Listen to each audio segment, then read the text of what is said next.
50 they got a record, then I'm gonna go make 9 records. Like I was just always consistent, always doing something, man. You gotta just constantly driving. That come from ambition, bro. I agree with everything you said, because I could resonate in my own way, like just being ambitious, right? And I was the guy that always like used to look at things as simple and be like, damn, like how a person just don't get it. But through my development, I started to understand, like, all right, now I just don't put the expectation of people being able to get it the way I get it, but I still educate them on a way to get it, because I feel like some people just be ignorant, and not ignorant in a way where it's like they just stupid, but just in a way where they just never was made aware of it. Like they was never made aware, like, damn, you can make an extra $1,000, extra $2,000 doing this. I ain't think of it that way. Yeah, I never looked at it from that perspective. So even if it's 10% out of the 100, I'm going to attack them, because I want them to understand, like, all right, these 90% of these motherfuckers just lazy. They never gonna do it. You can give really it to don't them, get it. You know what I mean? But the 10% is like, all right, if we get, that's when it's the anomaly, but in a different perspective where it's like, all right, man, if I get 1 out of 10 of these motherfuckers to understand, like, man, you could up your income by just upping your grind, or just not even, you don't even necessarily got to do more, but just being strategic, because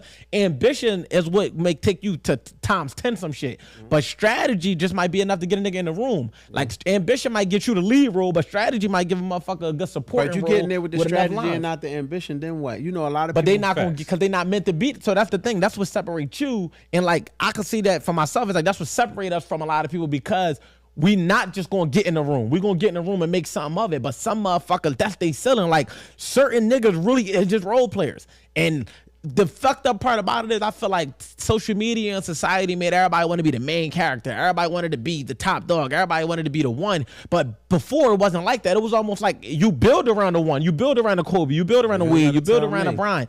Now it's like motherfucker think he's LeBron. It's like I'm no, disrespecting nigga, people. Nigga, you not. If I ask people to be an actor, I'm disrespecting people. But it's you like, never even but act you might before. just be a fucking actor. And it's like, let me finish real quick. It's like that might just be where you best fit. And you gotta have a mindset of how do we win? But motherfuckers don't feel like that no more. They feel like, all right, man, you know what, man, I'm trying to be the director. Well, how do you win? If You know I what I'm don't saying? know you, it don't gotta be a way. You just gotta find a way in. I tell the same story all the time about the guy Nasir. The lead in Was Done After Dark. He was an extra in Jenny. He had 3 seconds of camera time. 3 seconds. And I only watch like right now I haven't sat back and watched Was Done After Dark yet. Like sit down and watch it from a fan perspective. Yeah. I'm watching it in my dreams. I'm watching it as I'm writing it in post. I'm seeing it on set. I'm seeing it at the premiere, but I'm hosting 400 and something people, so I'm not really paying attention. I'm looking at the reactions. If I'm getting them, are they laughing where they supposed to be laughing? Are they jumping where they supposed to be jumping? So I don't sit back and watch it from a while. So it took me about 4 months to sit back and watch Jenny. Yeah.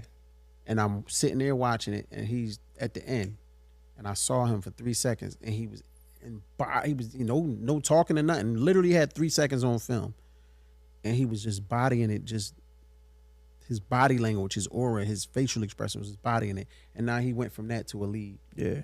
The person who played Jenny, my project manager and the vice president of my company, Beyond Beauty, she came from a little detective in Jenny to girlfriend number 2 in Jenny to Jenny. From Jenny to D and Dope Girls, from D and Dope Girls to Chanel and Was Done After Dark, to the vice president of my company at the casting call running the whole situation. Because she came in there to get what she come to get. Like, I'm from the hood, I'm leaving with something. Like, you gotta be, some people be thinking they don't want to be extras. Oh, I'm only say one line, I'm cool. All right, well, be cool. Yeah, I think that's just people feeling like that's the main character syndrome. It's just feeling like, but they don't be ready. They think they ready. But though, look, because you coming from a director, I'm talking like you come from a director standpoint. You right, but I'm thinking when people come into these spaces psychologically, they might think they got an IG platform, they might got buzz in the neighborhood. They not viewing it from your perspective lens. They viewing it from what they think they gonna add to the set, and they think that they should just get that opportunity just because of their perspective value. But they know they don't deserve it because I be in the room with them. Like, you know, like You're literally not even built for this right now. You know how people realize that acting is harder than they think when they get into that casting call room. Yo, it's funny. Then they realize it. Yeah, because reading lines, like I did a fucking relation skit with Kai in Atlanta, and I used to, like, it's easy for me to play a role when I'm playing myself. Like, they like, yo, just be you. And it's like, all right, that's what you're saying. Like, that's easy. But when I had to be a motherfucker that I don't agree with, like the nigga was like living off his girl or some shit that just wasn't me, and I had to become a different person. He like, yo, you still acting like Wolf. Stop acting like Wolf. And the nigga name was like Danny or some shit like that. Be Danny. And I'm just like, all right. So I ended up doing it, but when I really watched the performance, I'm like, I still don't think part of me could not accept being that type of person because that's not who I am. So I was like, you know just what? got a body. That, I'm not that an actor. acting shit. Yeah. Yeah, no, I'm not an actor. I can probably do a role if it's in alignment with who I am. But if it's something that's way left, I would have to really take time to study that. Really study people that's like that. Yeah. Really get professional help and respect the craft. Because motherfuckers just be disrespecting film. They just think like I'm gonna just show everything. Film has been hoarded out because people just think. I feel like social media kind of like warp the worlds of what we view. That's what I'm saying. That's why some people don't even come to my casting calls. Yep, because they know I'm not playing that. Yeah. All that, throw me in the game, coach, never. Put me in the game because you're my man, never. Put you in the game because you're my family. It's not happening. You're not getting in my stuff. Take my craft serious. I'm the same way with my kids. It's not happening, bro. So my daughter got an audition. My brother got an I'm audition. the same way. It's not happening, bro. You're not not gonna embarrass yourself or me. This nigga no, said I just know no what I'm nepotism chasing. whatsoever. I know what I'm chasing, and it's like I'm not doing it. People will look at Martin and think, "Oh, that's easy," because they don't realize they got to sit down and study those lines, and it's a lot come with being a character. Even you got to build a background story. And I you got to know how to build that backstory, get into the moment, and really be that. And it's hard when they coming in, they be reading that joint, and they be like, "Oh, damn, I'm just saying lines." He would even think, "Oh, because I'm funny, I could be in something funny." Yeah, no, it's not just the lines, the body language, it's the mannerism, being on camera. I had people get mad at somebody get mad at me because I never put them in my films. I'm not gonna say their name or nothing. And this was a couple casting calls back. He's mad at me because I didn't say their name. I didn't put them in the films. They finally come to a casting call because I kept saying you got to come to a casting call. But this person did all the skits, everywhere in their room, everywhere in their place, and I'm just looking. I'm like, that's your comfort zone. Mm-hmm. You could do 1,000 takes. You home, ain't nobody watching. You don't know what's going on. They got in there and the paper was like this, and they couldn't stop shaking and they couldn't stop. I thought, hold on, wait a minute.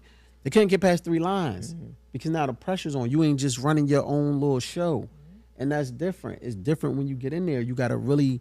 I'm reading for that role. It's Fuck not that. easy. Give me the script. I'm reading for that lead. You know what I'm saying? And when people take it serious, please record this. Certain things you say to me is not going to get you on my film. It's going to give you 1 strike. Put me in the movie, I can cry. 1 strike. Put me in the movie, I just want to be the girl counting the money with the lingerie on for the dope man. Strike 2. Put me in the movie, dog. I just want to lay something down. 3 strikes. I'm not doing typical. You're not going to put me in that box where it's like, who got the drugs? He got the drugs. Pow, pow, pow. We're going to run around, slide on these niggas. And I'm not doing that, bro. I write with substance. Yeah. Just like I did with my raps. That's how I was overlooked because I was writing with substance. No, but the substance lasts. You feel me? It lasts. The motherfucker can always go back and be like, damn, this shit timeless versus just writing for the trend. So I feel like even when it comes to films and shit, like even if substance ain't the initial thing that somebody search for, when they find it, it's always valued more. We always appreciate whatever gems is in there. Or you can always tell. It's like you could tell when something is made with love. You ever eat some shit like, yo, they put their foot in this shit. They took their time, and you can always tell when something is rushed. Like even when I'm in a crib and I tell my girl that, I be like, yo, I can always tell when you rush. And she's like, how? What's the difference? I'm using the same seasoning. I'm like, it's just the energy behind it. Like you can tell the way the food tastes when it's rushed versus when you actually feel like cooking. Like I always know when she just slapped some shit together. Like I'm like, yep, this was slapped together. It might look the same, slapped together. This is just put together. I write for people that read credits. Yeah, that's smart too though. Because I'm that person. I read credits. Like I pay attention to the production assistant, the DP, the motherfucking. I'm looking everybody up. Yeah. I'm gonna watch a movie. Somebody he read credits. No, when I do, no, I don't watch documentaries. Doc horror. You didn't see Heat. You don't watch movies. I mean, let me just say this on the record. I'm a creator more than I'm a consumer. I will not lie and say I was listening to niggas mixtapes. I was watching it. I don't have time to watch niggas. I just That's do how me. I am. I'm gonna be honest. Like I'm not that guy that sit around and just consume content. I'm always thinking of ways to create. But in the respect of it, it's like if I catch a motherfucker being great, it's like, all right, like I only know a Black because Black did great things. But if Black was like mediocre, average, I can't say that I would have known what he did because I feel like for it to catch my eyes, it got to make it to a certain level. Like I never knew you wrote scripts, but that's because it was just like, just something that just never hit the air. It's on Netflix. He trying to come at you. Yeah, you don't smother him. He would never know. It's on Netflix. Don't watch it. Black, don't let this nigga be. No, you got. Don't look at none of his scripts. Still sharp and still, man. It's like you play pool to the level of your component when you shoot pool. I don't watch people films either because it's just like it was. It's not. I'll share it and I'll give it a run through my joint sometimes, and sometimes I'll watch it. But I like to watch things that's gonna make me like when I was to rap. I would want to listen to Kiss and listen to people that I heard. Like when I used to go out Siegel Street, man, and listen to Beans, I should just be like, I'm going back out here tomorrow. And I used to go home and just write. This I didn't even know how to count bars. I used to go home and write like 3 pages front to back, and my brain was fresh. I remember all that shit. I'm not playing because I know it's gonna be a cipher on Siegel Street. Yeah. And I get out. I mean, really remember your shit back then, bro. Did you? And I get out there and I'm talking about, you got Raisi, you got Murder Mill, you got Beanie Siegel, and all these other people that's out there rapping. You got M3, you got all these people, and I'm sitting there and I'm like, you rapping, and I swore I went home and did everything I was supposed to do, and then Siegel spit, and you like, damn it. Fuck. Nigga like, fuck. Back to the drum. You feel what I'm I ain't saying? get to my third page so yet. that's how it is with movies. That's why I watch M. Night. That's why I watch Jordan Peele. That's why I study Spike Lee and Jordan Peele, and I study Jordan Peele fire, bro. Are you serious? That's where you lost me at. You ain't never seen nothing as creative. I ain't gonna say never, but it's rare to find something like Get Out, bro. That is tremendously That's crazy. it, though. That's a classic. That's You think he started to force it after that? I'm not gonna say that. He just don't got it. That's just crazy. That's a classic. He did that. Yeah. That right there. Sometimes that one bomb like that, bro. Like I ain't taking it from him. I don't think you gotta have 5 classes. I think just to be in the It'll be good too. Can we get good? It'd be good too. To get to 5, put you at a different level. But you